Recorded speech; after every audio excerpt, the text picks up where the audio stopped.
Como que nós recebemos as pessoas na nossa casa? Como nós nos comportamos quando estamos visitando alguém? O que diferencia a infância da juventude e a juventude da vida adulta? Essas questões são centrais para o nosso começo de trabalho, leitura e compreensão da Odisseia de Homero. Nesse primeiro vídeo de 3, eu vou comentar cada uma das partes da Odisseia, esse poema que na sequência da Ilíada acaba sendo fundador da cultura ocidental.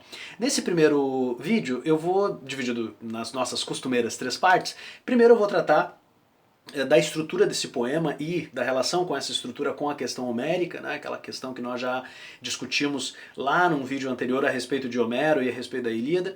Depois, a respeito de dois conceitos que são centrais ao mundo que o Homero da Odisseia vive, que tem a ver com hospitalidade de um lado e com a formação dos jovens do outro. E por fim vou indicar algumas questões específicas do primeiro canto da Odisseia que envolvem o filho de Ulisses, Telêmaco. De saída, vamos voltar àquela velha questão, né, se Homero de fato existiu. Já vimos que se trata, né, de um poeta oral. Homero não escreveu nada. Se Homero existiu como nós pensamos, ele é responsável pela criação desses dois grandes poemas, que é a Ilíada e a Odisseia, né, de um lado, poemas que vão sobreviver durante 300 anos, durante quase 400 anos, enquanto tradição oral, até serem registrados em 532. Nós começamos a suspeitar, né, que Homero não foi um autor único, e sim um conjunto de poetas orais, os aedos gregos, que vão ser os responsáveis, né, pelo trabalho, pela recriação e pelo aumento desses poemas, especialmente a partir da Odisseia. Lá na Ilíada nós tínhamos visto, né, que haveria, por exemplo, duas versões da Ilíada, uma Ur-Ilíada que trataria, né, e que traria por protagonista Aquiles, e depois uma Ilíada que foi crescendo aos poucos, no qual o Aquiles, que é o protagonista, é responsável por apenas 30%, né, do que nós encontramos nesse poema. A Odisseia é um poema diferente, né? A Odisseia, já de saída, nós percebemos a aglutinação de 3 poemas diversos, né? 3 poemas que tinham fontes e que tinham objetivos diferentes, e que vão ser futuramente aglutinados, aproximados, editados, né, num poema único. Esses 3 poemas eles vão tratar de 3 assuntos diferentes, que é a história de Telêmaco, o filho de Ulisses com Penélope, o príncipe de Ítaca. Finalmente, né, o retorno de Ulisses até Ítaca durante 10 anos, que é a parte mais conhecida, né, hoje quando você conversa com leitores de forma geral, do que trata a Odisseia, as aventuras de Ulisses, né? De fato, a segunda parte, né, da Odisseia trata das aventuras de Ulisses, né, depois da gente acompanhar Telêmaco, né, pelas viagens e pelas aventuras dele. E por fim, um terceiro poema, que é quando Ulisses chega em Ítaca, o que acontece na metade, né, da versão final, lá pelo canto 12 e 13, quando Ulisses chega em Ítaca e agora ele tem um outro desafio pela frente, né, na segunda metade do longo poema, que já não é mais sobre voltar para casa, ele já voltou, mas há um outro desafio que é enfrentar os pretendentes. Né, de que modo Ulisses vai recuperar para si o trono de Ítaca, uma vez que ele, sendo dado como morto, né, depois de 20 anos longe de casa, 10 anos na Guerra de Troia e depois quase 10 anos tentando voltar, Ulisses sendo dado como morto, né, esses pretendentes estão lá para que Penélope, né, tome um deles como o próximo rei, como era o costume da época em que nós não temos, né, numa sociedade patriarcal, um reino como Ítaca, né, governado por uma mulher. Então, se nós temos uma rainha viúva, essa rainha viúva, pela lei, precisa, né, escolher um novo rei.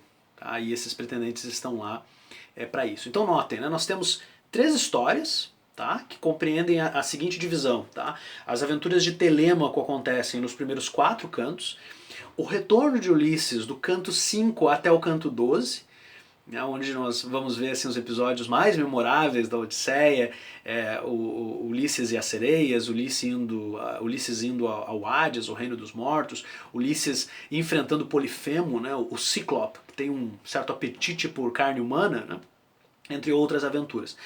E depois a terceira parte, né, que vai do canto 13 até o canto 24. No qual Ulisses, né, está em Ítaca e tenta recuperar o trono, além de reencontrar o seu filho, reencontrar, né, Euricleia, que é a ama, né, que cuidou dele, Eumeu, que é o servo que cuida dos porcos, e até finalmente reencontrar a sua amada Penélope. Tá? Guardem essa estrutura tripla, né? Porque essa série de 3 vídeos sobre a Odisseia vai discutir elementos de cada uma dessas 3 partes. Então, nesse vídeo, nós vamos estudar a primeira, que diz respeito a Telêmaco, né? Conhecida como Telemaquia.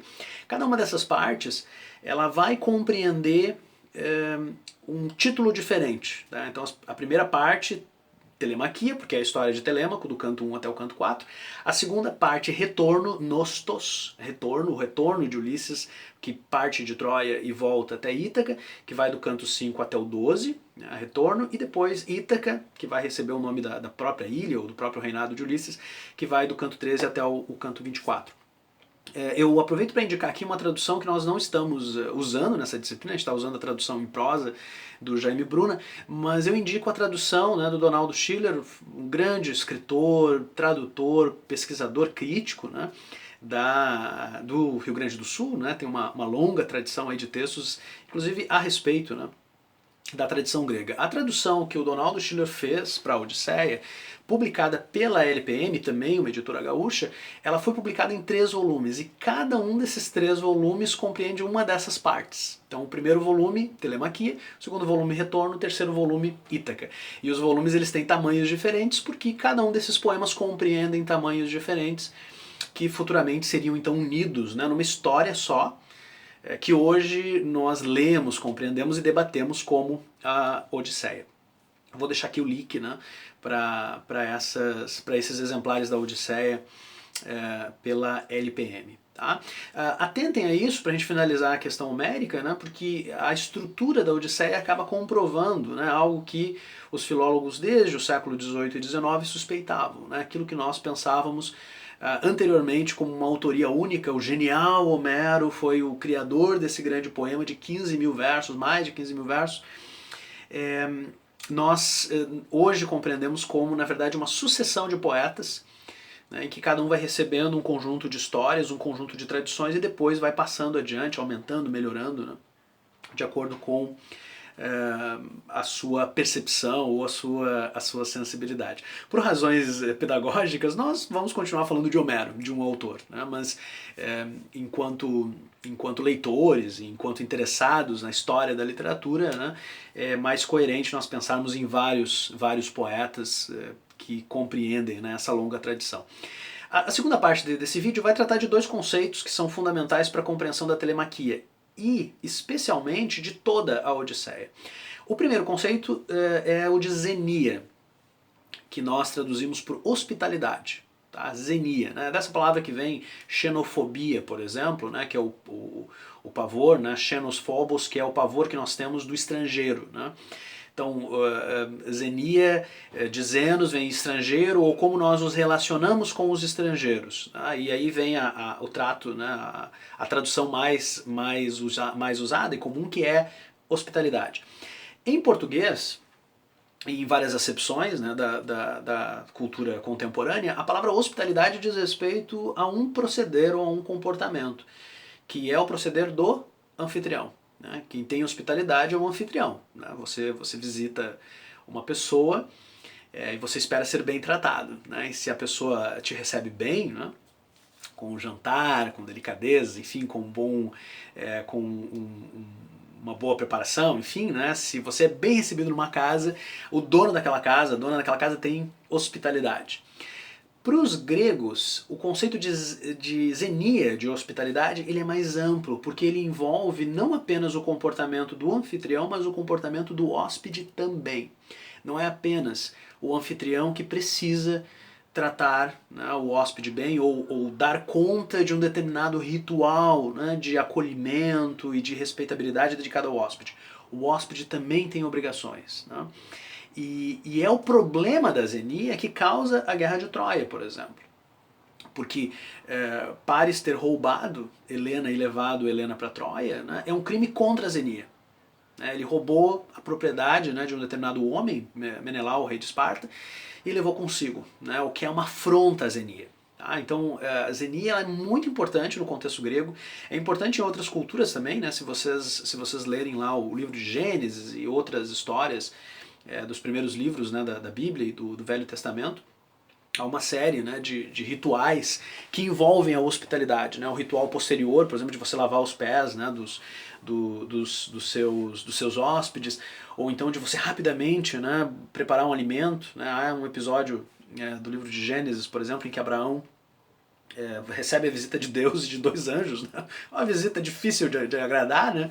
Mas enfim, a descrição é essa, né? Abraão olha longe, né? E ele vê Deus e esses dois anjos, ele sabe que podem ser seres divinos, e ele rapidamente ordena, sugere a sua esposa que prepare uma refeição, né? Esse episódio ele é muito interessante, né? Porque ele dá conta também da importância dessa hospitalidade, né? Porque não é uma hospitalidade interessada. Você não tem hospitalidade, agora do ponto de vista do anfitrião, né? Você não tem hospitalidade com pessoas ricas, com pessoas nobres, com reis, por exemplo. Ah, se um rei está me visitando, eu preciso tratá-lo bem. Não. A regra, a lei da hospitalidade no mundo antigo diz que você tem que tratar bem todos.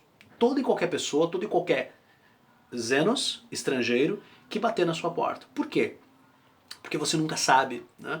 Se o estrangeiro que está batendo a sua porta é um rei, uma pessoa importante, ou não, mas pode ser, ou você não sabe se a pessoa que bate a sua porta é de fato uma pessoa ou uma divindade disfarçada, como acontece em Abraão e como nós veremos acontecerá com o caso lá de Telêmaco. Tá? Então guardem zenia e guardem hospitalidade nessa dupla acepção, como o anfitrião deve respeitar o hóspede, como o hóspede deve respeitar o anfitrião. Porque nós vamos voltar a zenia em todas as três partes da Odisseia. Tá? Há uma forma de lermos a Odisseia como um grande tratado comportamental de como você pode mostrar a hospitalidade e como você pode desrespeitar a hospitalidade e as consequências disso. Um segundo conceito que eu queria discutir com vocês é o conceito de paideia, que nós podemos traduzir por educação, a palavra usada para tratar, né, daquilo que acontece com os jovens quando eles são ensinados, né, por pessoas mais velhas. Mas educação não é exatamente uma palavra que dá conta, né? Eu gosto mais de formação, que é a acepção, por exemplo, que a nossa tradução brasileira, né, utiliza, porque educação tem muito a ver com uma formação intelectual, formação tem a ver com com um conjunto de saberes que compreende não apenas intelecto, mas também corpo, a atitude política, a atitude cívica. Indico aqui Paideia, né, a formação do homem grego, um clássico do Werner Jäger, que é um grande helenista alemão do início do século XX, é um livro publicado no Brasil, link também vai seguir aqui. E no Paideia, o Werner Jäger vai detalhar o quanto, né, boa parte dos textos gregos tem por objetivo, né, a formação integral, né, dos homens gregos. O que isso significa? Quando você é formado, você aprende política, você aprende filosofia, você aprende a arte da guerra, porque você precisa defender o seu território. Você aprende arte, porque a sensibilidade, né, produzida pelo aprendizado da arte é necessária para o homem político, para o guerreiro. Né? O exemplo disso é Aquiles. Lembrando que Aquiles é um homem de atitude política, é um guerreiro cuja eficiência, né, bélica é inquestionável, mas é também um homem de sensibilidade, né? Voltando lá ao canto 11, em que no episódio da embaixada ele está lá na sua tenda, né, tocando uma lira e cantando as aventuras dos heróis. Então Aquiles é o protótipo desse homem ideal, né, guerreiro, político, ao mesmo tempo um artista, né, em que tem o intelecto, tem a eficácia física, o treinamento físico, o rigor físico, e ao mesmo tempo a delicadeza, a sensibilidade artística. Agora, como é que um homem como aquele se forma? O Homero da Odisseia vai, sob um certo aspecto, nos dizer isso e nos mostrar isso nessa primeira parte, né? Ou nesse poema chamado Telemaquia. Né? Como é que um jovem, como Telêmaco, é formado até passar, né, de um estágio de imaturidade, de ingenuidade, de fragilidade para um estado de força, de postura física, política, corpórea, né, quando Telêmaco de fato se torna um homem adulto. Né. É a partir dessa ideia de paideia e de formação, e a partir da telemaquia, que nós temos um gênero literário que vai ser muito, né, utilizado no século XVIII, XIX, com alguns exemplos no século XX também, que é o romance de formação. Que é justamente aquele romance em que nós vemos, né, o aprendizado de um homem que passa, né, de um determinado estágio até outro. Né, com especial ênfase ao meu romance de formação favorito, talvez um dos meus romances favoritos, que é Os Anos de Formação de William Meister, do Goethe, né, que é um romance. O Goethe a gente fala muito do Fausto, né, ou dos sofrimentos, né, de Werther, mas para mim os anos de formação de William Meister é um melhor exemplo disso, né, um romance em que nós vamos ver o aprendizado completo, né, de um jovem que passa, né, de alguém que está sendo formado por uma família burguesa para assumir os negócios do pai, para alguém que parte pelo mundo em busca do seu grande sonho, que é trabalhar com teatro, trabalhar com arte, trabalhar com imaginação. Tá?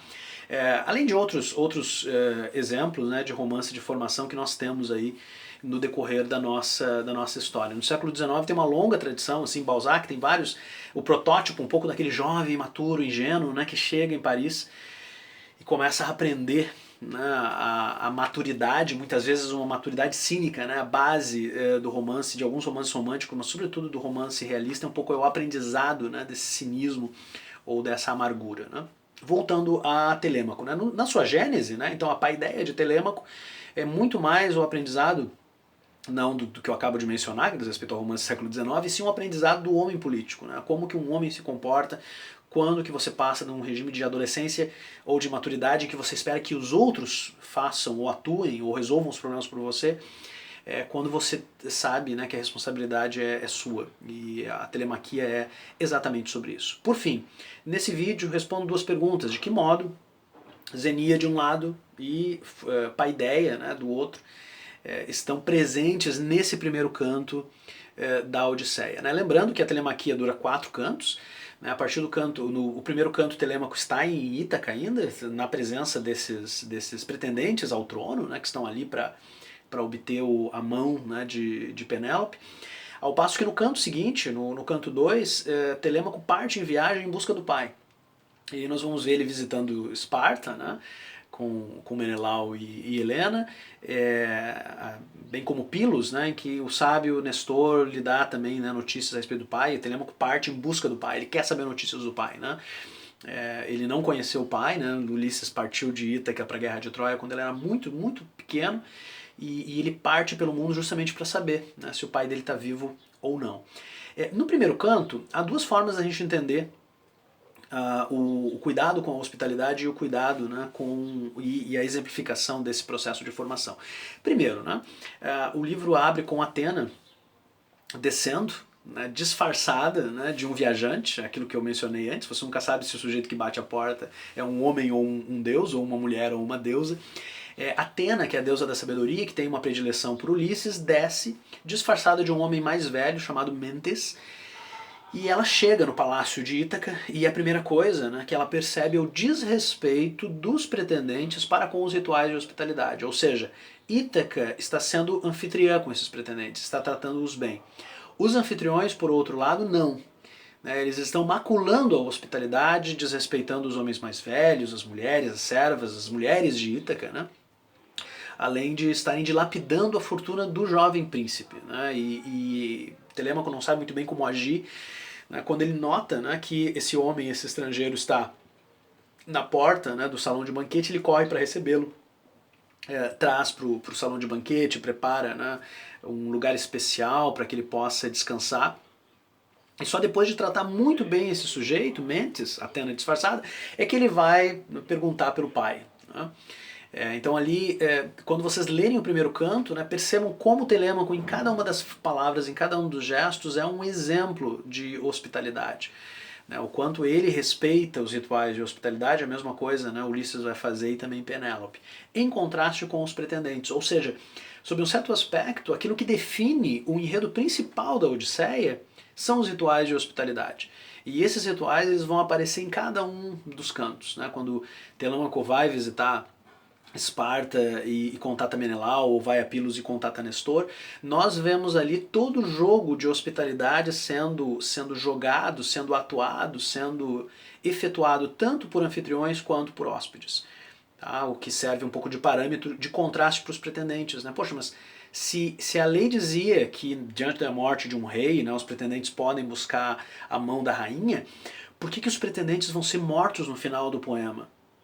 Porque ao pedir a mão de Penélope, eles não estão infringindo a lei. E não estão. Eles infringem a lei ao desrespeitar os rituais de hospitalidade e é por isso que eles morrem.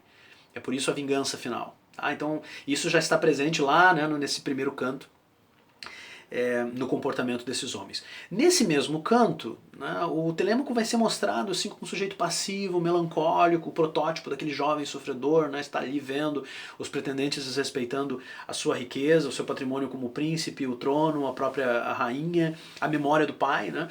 E Mentes, Atena, lembrando que é a deusa da sabedoria, né, vai aconselhá-lo a amadurecer, né, e a se tornar um homem de autoridade, o príncipe, né, que a comunidade de Ítaca espera.